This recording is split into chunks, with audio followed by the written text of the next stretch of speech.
this week we have a confirmed product launch, a confirmed game delay, and more. So let's just go ahead, together, as a people, and check it out!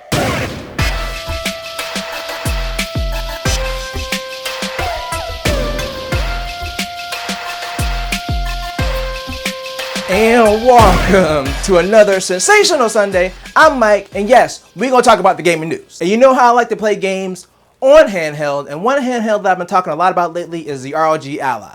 Now, last time we checked in, we had some rumors about what the pricing would be, and we found out it'd be a lot more competitive with the Steam Deck than I personally initially thought.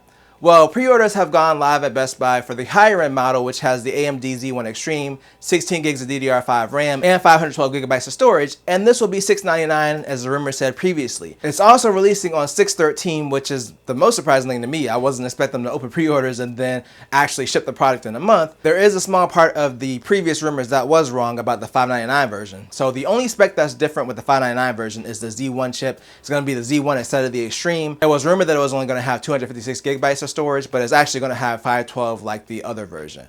Now, this version is going to release in Q3 of this year, and we don't have any real world performance numbers for it, so we don't know what the difference will be between the Z1 and the Z1 Extreme. The early reviews are out for the $699 version, and it seems like performance-wise, it's right up there with the $1,000 plus handhelds, so yeah. I have a pre-order in now, and I'm definitely going to be checking it out once it releases next month. But you know what's already released? The PSVR 2. We just have a quick follow-up on another rumor that I reported on a few weeks ago. It came from a leak from an EU retailer, but the PSVR 2 has officially come to retailers. Previously, it was only available through Sony Direct. It's also been rumored that it hasn't been doing too well sales-wise, so only time will tell if having this thing on shelves helps the PSVR 2 sales or not. Speaking of sales, it feels like Microsoft's been trying to buy Activision for like 10 years at this point. So last time we checked in, the CMA in the UK blocked the merger due to concerns about cloud gaming. Microsoft has appealed the decision, but if they aren't successful in the appeal, this could very much spell the end of the deal. Well, in addition to blocking the deal, the CMA has issued an interim order basically to require both companies to give written consent if they want to invest in each other's development studios or other companies that hold interest in either company. So, for example, if Microsoft tried to buy a company that holds shares in Activision, they would need written permission from the CMA before they could purchase this company. This is basically to prevent Microsoft from trying to take over Activision without going through the proper approval.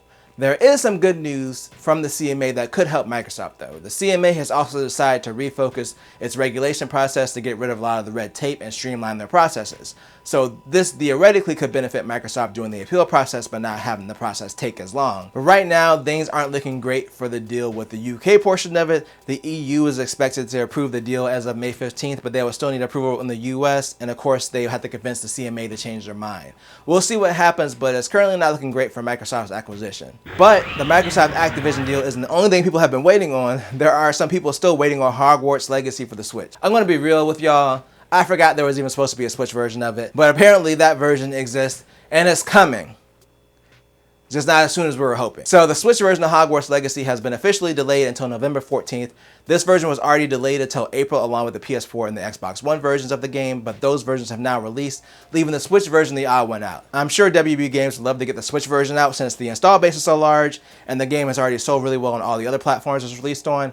But I'm wondering if maybe they're running into issues due to the Switch's performance. I mean, I was barely able to get 30 when running on low on the Steam Deck on the PC version, and the visuals weren't amazing, so I can't imagine what they'll need to do to get the Switch version running.